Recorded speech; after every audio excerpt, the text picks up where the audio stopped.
নিজের মানুষের পকেট ফাঁকা করলে পরে নিজেরই সাফার করতে হয়। শুধু এটা দিয়ে দেন। এই একটাই? অনেক ভেবেছেন আপনি আমাকে নিয়ে, তাই না?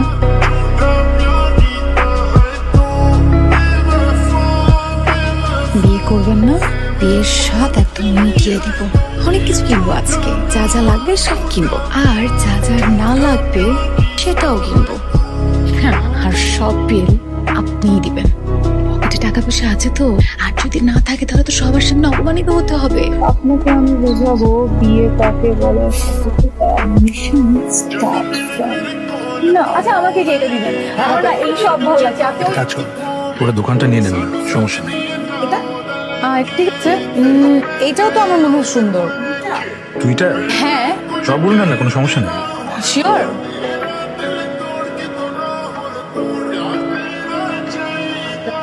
ভালো লাগবে। আচ্ছা আচ্ছা, এটা প্যাক করবেন, কিন্তু এটা কিন্তু নিব। আর এটাও নিব। এইটা আর ওই দুটো? হ্যাঁ হ্যাঁ, ওই দুটাও এটাও। কেন, সমস্যা? না, ওখানে তো অনেকগুলো, সবগুলোই নেন। আচ্ছা, এই তিনটে দিয়ে দিবেন। আর এটাও দেখি তো। হ্যালো, এক কাজ করেন, ওগুলো নামায় নেন, একবার দেখেন। হ্যাঁ, ওখান থেকে ওটা আমরা কিন্তু দেখতে পারি। ওটা কিন্তু অনেক সুন্দর না আপু?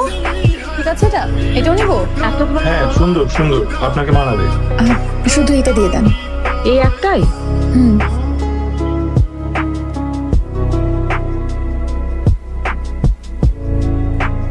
কেন, সেদিন কি বলেছেন সেটা ভুলে গিয়েছেন?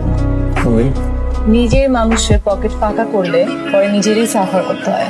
নিজের মানুষ হতে পেরেছি। কি আর কর, পিছু তো ছাড়লেন। আপনি যেটা আছেন পিছু ছেড়ে দিন। চাইলে তো আর এখানে বসে থাকতাম না। আচ্ছা, একটা কথা বলো তো, আমার জন্মদিন কবে, আমি কি কালার পছন্দ করি, কি খেতে পছন্দ করি, এত কিছু কি করে জানেন আপনি? সেই দিন যখন কফি শেষ করে আপনি অসুবিধা করেন, 1 মিনিটের মধ্যে আপনার বোনের কাছ থেকে সব জেনে গেছি। অনেক ভেবেছেন আপনি আমাকে নিয়ে, তাই না?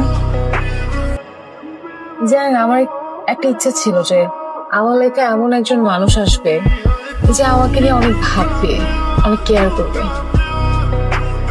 সবসময় মনে হতো আমি যদি এরকম কোনো মানুষ না পাই আমার জীবনে, এই জন্য আমার বিয়ের প্রতি একটা অনীহা চলে আসছিল। কিন্তু এখন মনে হচ্ছে যে আমি সেই মানুষটিকে পেয়েছি।